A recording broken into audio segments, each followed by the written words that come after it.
અમને આજે દર્શન કરાવે આદિવાસીઓના વરસાદી દેવના। જે રીજે તો મેઘ મહેર થાય તેવી આદિવાસીઓમાં માન્યતા છે।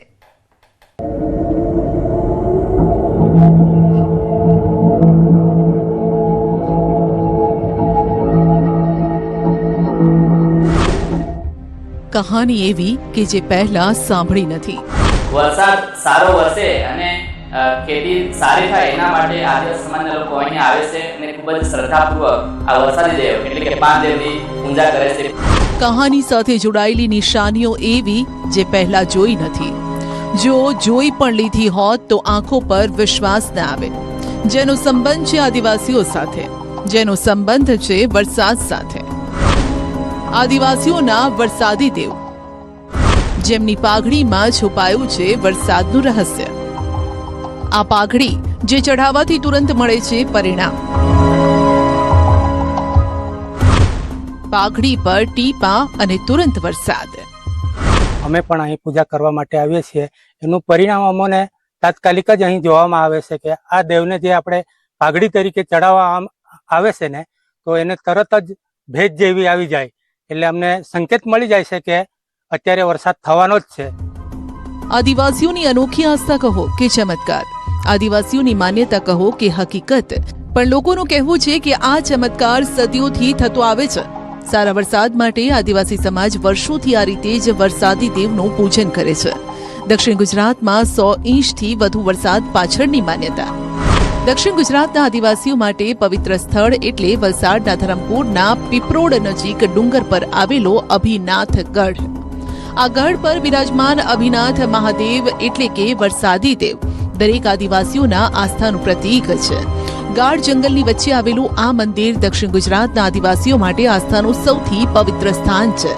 અહીં અભિનાથ મહાદેવને વરસાદી દેવ તરીકે પૂજવામાં આવે છે। માન્યતા છે કે તેમની કૃપાથી સમગ્ર વિસ્તારમાં સમયસર અને પૂરતો વરસાદ વરસે છે। આ વખતે પણ દક્ષિણ ગુજરાતમાંથી આદિવાસીઓ આ ગઢ પર આવી રહ્યા છે અને પોતાના ગામ અને આજુબાજુના વિસ્તારમાં સારો વરસાદ પડે, ખેતરો ધાનથી ઉભરાય તે માટે અભિનાથ મહાદેવની પૂજા કરી રહ્યા છે। અમારે વર્ષો જૂની વડીલોની પરંપરા અને સંસ્કૃતિ જે અમારા વરુણ દેવ કહેવાય ને, એના જ એક ભાગરૂપે અભિનાથ દેવ અહીં બિરાજમાન છે અને જે ધરમપુર તાલુકામાં પીપરો ગઢ પર આવેલો છે અને એને અભિનાથ ગઢ તરીકે પણ ઓળખવામાં આવે છે। અહીં અમારી વર્ષો જૂની પરંપરા જે વડીલો એમ કહે કે આપણે જે ખેતી ધાન્ય જે ખેતી કરીએ એ લોકો જો અહીંયા પૂજા કરવા આવે તો આપણે ગામમાં ખેતી સારી થાય, જીવ જીવાત ના પડે અને ખેતીને નુકસાન ના થાય। એટલા માટે અમારા ગામમાંથી દરેક ફળિયામાંથી 50-100 જણા આવીએ દર વર્ષે। આજથી વર્ષો પહેલા અમે બળદ ગાડીમાં આવતા હતા અને ચાલતા પણ આવતા અમારા વડીલો, તે લોકો અહીંયા આવતા અને આખી રાત રોકાતા અને સવારે જતા। અમારું ગામ અહીંથી 150 કિલોમીટર દૂર છે અને એ લોકો રોટલા બાંધીને આવતા। આજે વાહન વ્યવહારની સુવિધાને લીધે અમે બધા ગામના અહીંયા આવીએ અને પૂજા કરીએ અને મારા ગામના જે કઈ ભગત છે એ લોકો અહીંયા વરુણ દેવની પૂજા કરે છે। આજે અમે અહીંયા માંગ્યું કે અમારા ગામમાં સારો એવો વરસાદ થાય અને અમારી ખેતી અને ઘર જે છે એમાં કોઈ પણ નુકસાન ના થાય અને માપનો વરસાદ રહે અને ખેતી સારી થાય અને ધાન્ય સારું પાકે। અમારે જે ધાન્ય સારું પાકે એટલે અમારી રોજીરોટી ત્યાં થઈ રહી। પાઘડી પર ટીપા દેખાય તો શુભ સંકેત। સદીઓથી આદિવાસી લોકો માટે આ વરસાદી દેવ પૂજનીય છે। આજની નવી પેઢી પણ આ અભિનાથ મહાદેવ પ્રત્યે અતૂટ શ્રદ્ધા ધરાવે છે।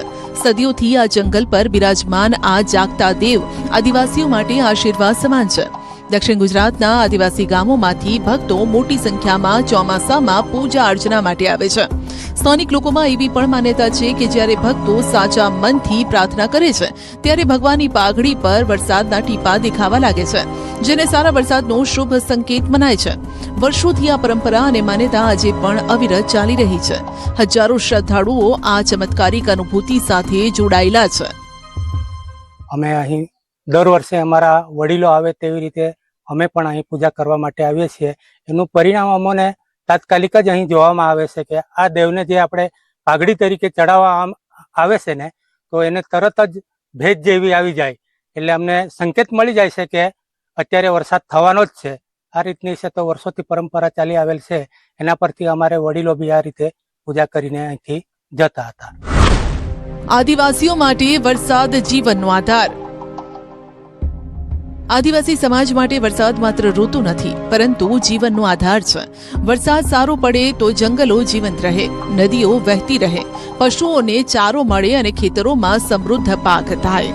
તેથી જ વરસાદી દેવ પ્રત્યેની તેમની શ્રદ્ધા માત્ર ધાર્મિક નથી, પરંતુ પ્રકૃતિ પ્રત્યેના આદર અને સંરક્ષણની ભાવના સાથે જોડાયેલી છે.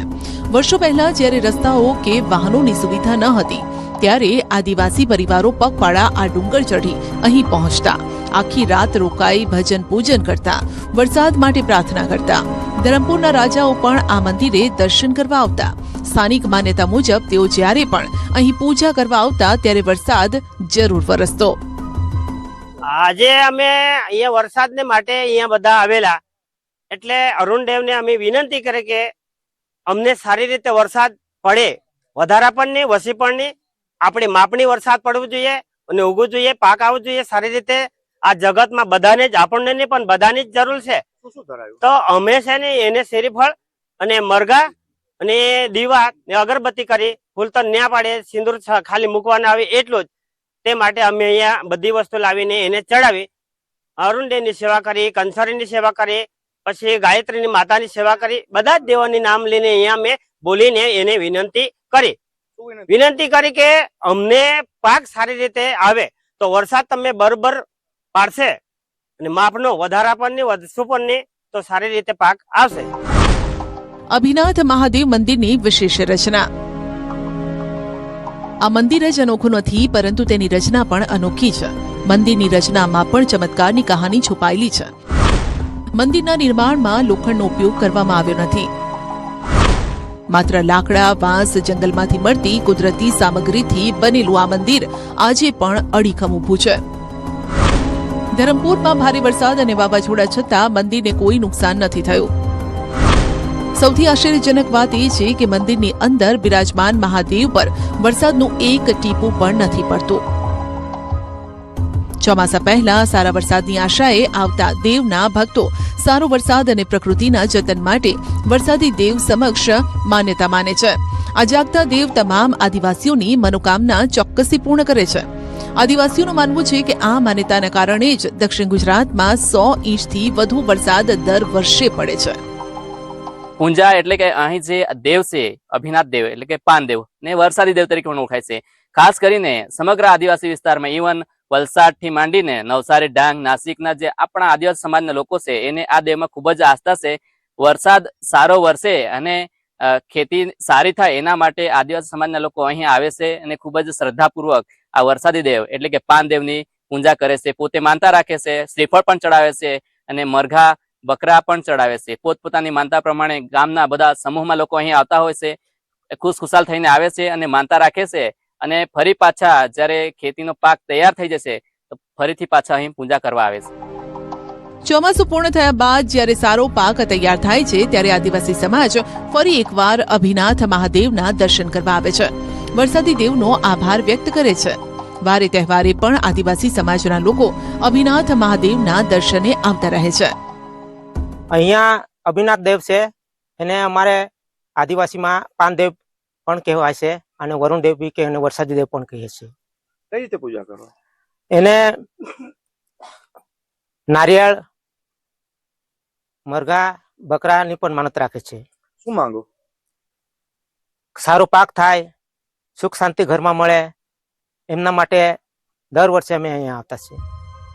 પ્રકૃતિને માતા સમજી તેનું જતન કરવાની ભાવના, વરસાદ પ્રત્યેનો આદર અને સદીઓથી જીવંત રહેલી આ અનોખી પરંપરા આજે પણ દક્ષિણ ગુજરાતના આદિવાસી સમાજની સંસ્કૃતિને જીવંત રાખી રહી છે. અભિનાથ મહાદેવનો આ પવિત્ર ધામ આસ્થા સાથે, પ્રકૃતિ સાથે સુમેળમાં જીવવાનો અનોખો સંદેશ પણ આપે છે.